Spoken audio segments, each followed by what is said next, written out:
Hello and welcome back to the last of Trinity Episcopal Church's Advent Forum classes on the return of Jesus or Apocalypse and Hope. I'm the Reverend Matt Seddon, or Rev Matt, here to give you this presentation, and then afterwards on Sunday we will have a Zoom discussion.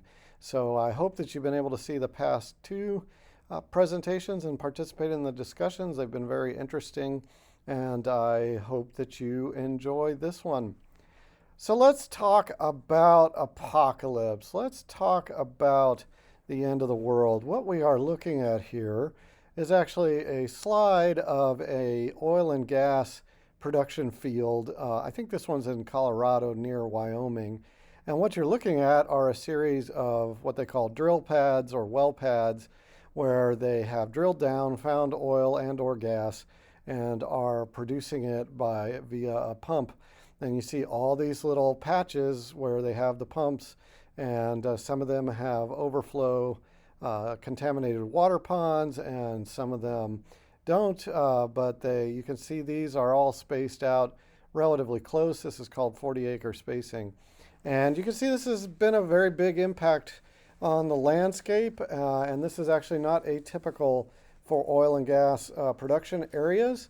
And, it reminded me of a story from back when I was an archaeologist, and I was riding around in one of these oil and gas fields with another archaeologist, and we were somehow we got talking about the end of the world and Jesus coming back and things like that. And he said something very striking to me, which is basically, if Jesus came back, would we really want to hand him over a world that looked like this? And he pointed out on the landscape. And that always got me thinking. But at the same time, I mean, we were driving around, we were using gas. My gasoline in the car, my natural gas furnace had come on that morning to keep me warm. And so it's kind of difficult to figure out how we are to work on this if we need these materials in order to live in our modern world, but using them, producing them has so much of an environmental impact. It's just a very difficult concept that can be kind of depressing.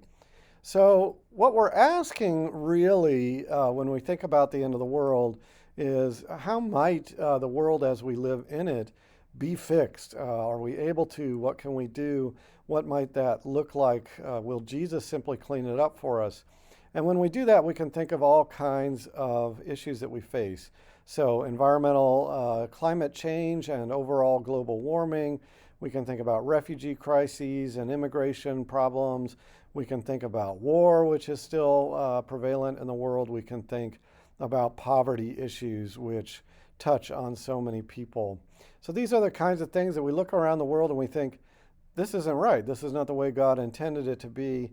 But what can we do? How can we hope to change some of these things that have such deep roots and such a long time period to their problem? And so we return to the slide, the picture that I began with this entire class, which is Michelangelo's Last Judgment from the Sistine Chapel in Rome. This is what you would be looking at in the chapel as you watched a Mass or a Holy Eucharist, showing Jesus raising the righteous up to heaven with him and condemning the bad people down to heck. It's a very scary image, and one that does speak of Jesus' return at the end of the time, does speak of in a way of apocalypse or of what God has plans for in the world. But it's a very scary image, and we asked at the beginning, could this be in any way an image that would be positive for us in our faith? And so we look at the proper preface for Advent. So if we'd been doing a Eucharist during the Eucharistic prayer, I would say this: because you sent your beloved Son to redeem us from sin and death and make us heirs in him of everlasting life, that when he shall come again in power and great triumph to judge the world, we may without shame or fear rejoice to behold his appearing. It's a wonderful Anglican Advent or preface or Anglican prayer, because it does talk about, like, very seriously, we do believe that there will be some kind of end of time and that it will in some way involve judgment. But at the same time, it talks about the hope that we may face this without shame or fear. And so let's go back and look at the apocalyptic tradition really quickly to review where we've gotten. There are a lot of apocalyptic texts that we hear in Advent and that are in the Bible. The two biggest ones, the biggest one is the book of Revelation. There's also large portions of the book of Daniel in the Hebrew Bible and portions of other books, some of the Gospels, Isaiah, some of the other prophets embody apocalyptic writing. This style of writing has fantastic images, but they're related to things people reading the text for the first time would have understood. They talk about what's going on in the world as being part of a cosmic conflict. They tend to talk about cycles of conflict and resolution. They talk about things in real black and white terms. There is only good, only evil, nothing in between. And at the end, and this is a key thing, God triumphs always. So, and then we can look at Jesus as a potential apocalyptic prophet, which we did look at last week. And just as a quick reminder, I think it's very interesting that Jesus, in some ways, may well have embodied this kind of thinking in his own preaching, or he certainly might have been remembered that way. But what we really notice is that Jesus preached the reign of God. This reign was going to be a great change. The last would be first and the first last. But Jesus also always balanced the concept of judgment with the concept of mercy. And so he is apocalyptic in some ways, but he also deploys it in new ways. And so bearing all of these things in mind, we can look at a few aspects of apocalyptic thinking that might drive us towards a notion of hope, a way of seeing this. And one is to remember that it was always a message to the disempowered and suffering. Revelation was written, excuse me, to churches that were undergoing a persecution in the Roman Empire. Daniel was written to Jews undergoing oppression and persecution. It's a message to the disempowered, saying that the powers of this world, the suffering they're undergoing at the hands of others, is really just temporary, and that God's reign will triumph. And there you can start to see a message of hope in that. And that's why I picked this image that we're looking at real carefully here again. This is an image of the Last Judgment, but it's by Hans Holbein, who is an artist from the 16th century who ended up becoming King Henry VIII's court painter. So if you think of the most famous image of King Henry VIII, where he's kind of standing there and he's kind of chubby and he looks all authoritative and has like an ermine coat on or something, that was painted by Hans Holbein, who painted a whole bunch of images of Henry VIII and his family and court. Well, he did these woodcuts as well, and in this woodcut that was published in 1538 in a book about the historical faces and imitations of death, it's the Last Judgment.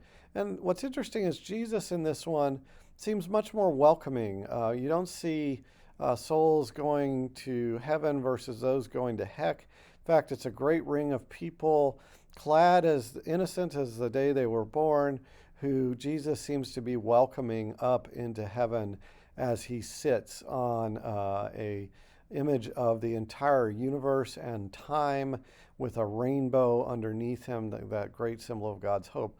So certainly you have even some Protestant Reformation folks by this time thinking about apocalypse, about revealing, and about the end of time and Jesus's return in a very different way than has often been traditional in Christianity. So the last part of this, we're going to talk a bit about, I hope you are able, a theologian, a contemporary theologian named Catherine Keller. I hope you are able to download the article by that she wrote that I have as part of the materials for this class, and I hope that you've had a chance to read it. But I'll try to go through a little bit about her thinking. Catherine Keller is a process theologian, and I don't have a huge amount of time to describe that, but it basically means she thinks about theology, about God's power, about how God acts in the world in kind of a unique and different way from the way Christianity has typically thought about it. Process theology came to be in the 1920s, so it's relatively recent in theology terms, a recent approach. And Catherine Keller in her text begins by talking about how mainstream Christianity, certainly traditions like ours, has marginalized apocalyptic texts. But also, even the big folks who use them have kind of marginalized them in a way. They're not using them in ways that really they were intended to be used. And at best, when these texts do get used, they're used to justify destruction or hatred or to identify things that whatever a particular group doesn't like as the beast. So they get deployed in prejudicial ways, basically, to call out and say these people are bad, they're the beast. Or even worse, they can use these texts to justify genocide or ecocide, neither of which are really things that I believe the Bible is encouraging us to do. So she talks about the problems with using these texts. And it looks like I doubled this slide. But then she talks about the problem with dualism that you see in these texts, which is that thing I was talking about, how it's all good or evil, bad or good, nothing in between. And the trouble with this kind of thinking, and focusing particularly on that kind of thinking as you look at these texts, is that it reduces the complexity of the world. The world is not all black and white. Every situation is not all good or all evil. And the problem is when you do divvy things up, one of the two is always bad, right? One is good, one's bad. And so this can be abused and has been abused, in the concept of like the dualism of men and women as genders, where men got identified as good and women identified as bad, leading to all kinds of terrible things. Or similarly with race, where white got identified as good and color, skin, well, I think white folks have pigment to their skin. It's just different. At any rate, folks other than white were identified as bad, and this has still had ongoing problems. And so there are some real downsides to this. But she asks, is there another way to think about these texts rather than throwing them away or marginalizing them or misusing them or using them in bad ways? Is there a way to think about using them in good ways? And one is that to start thinking about the way they talk about evil and the way they kind of point out evil has a lot to do with things that we're doing. So she suggests that, like, well, maybe we can see evil as something that humans create and therefore is not eternal and is not everlasting, just like the texts kind of argue that in the end evil is not going to triumph. In fact, it's going to collapse in on itself, she might argue. And now we can reasonably ask, has that happened? But I think it's an interesting idea. She also suggests that the church needs this notion of apocalypse, needs this notion of revealing that which is wrong in the world and which the church isn't doing right and which people aren't doing right, in order to remind it to resist that which is evil in the world. And a good example of this might be how liberation theology uses apocalyptic language to call out the evils in the world. So she suggests that apocalypse can be deployed in a good way if it causes us to resist that's what's evil. But she does argue that simplistic, dualistic ideas are not particularly good for the complex world. And I do think you can kind of evaluate theologies on, are they producing for us the fruits of the Spirit? Are they producing good things for us in the world? I believe that theology is taking the resources of our tradition, scripture, other theologians, our music, our liturgy, and trying to use them to construct arguments that will be constructive for us in the world, that will solve our problems. So I think we can sort of reject theologies if they are not good or if bearing good fruits. So, you'll want to think about those sorts of things and what thoughts you might have on that. So then Keller talks about something she calls a counter-apocalypse, which honestly might just be a jargon term she invented, but it sounds kind of cool. A counter-apocalypse, a way of looking at apocalypse from another side or countering notions of apocalypse that haven't been good. And I think there's some very compelling ideas in here. The notion she suggests of apocalypse as transformation, not necessarily an end, that apocalypse is revealing what's wrong and talking about God's transformation of the world. And yes, it puts it in terms as this is a final transformation, but perhaps we can see it as mostly a transformation and not necessarily an end. We can think about Jesus in terms of mercy and Jesus' relationship with us rather than simply an external judge, that Jesus might be in relationship, calling to us, asking us to change things. We can use these texts to encourage us to confront evil, but at the same time to remember not to simply repeat the abuses of that which has been evil. And as the last two, we can think of Apocalypse revealing the end of time as constant change. Not just a change that's going to come someday, but a change that's always going on. In fact, can be and even seem chaotic because chaos is the edge of change and the beginning of creation. So remember, creation began in Genesis with darkness hovering over the face of the deep when the earth was chaotic, without form and void.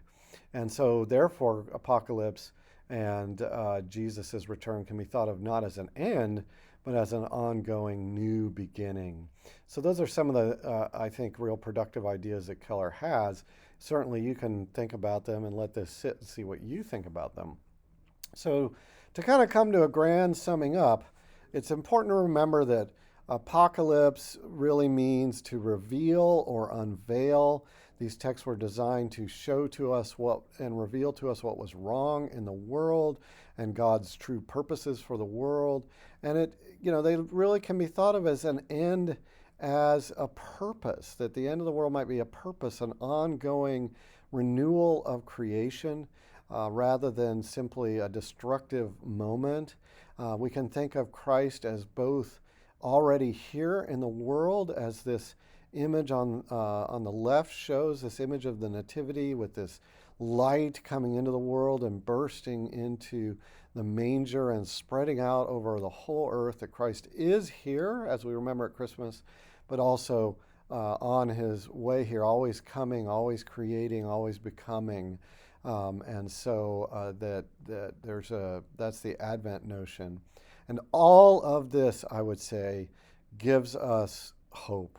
This is how I would argue it gives us hope, because it helps us to know that in all the hard, difficult work that we're doing, that we may not see the fruition of, we are participating in a renewal and a changing of the world. And so, returning to the problems that we face, just take a few of them: poverty, war, and environmental change. These are big problems, and we may take generations to solve them, meaning we as individuals may not see these problems solved. That can make you want to give up.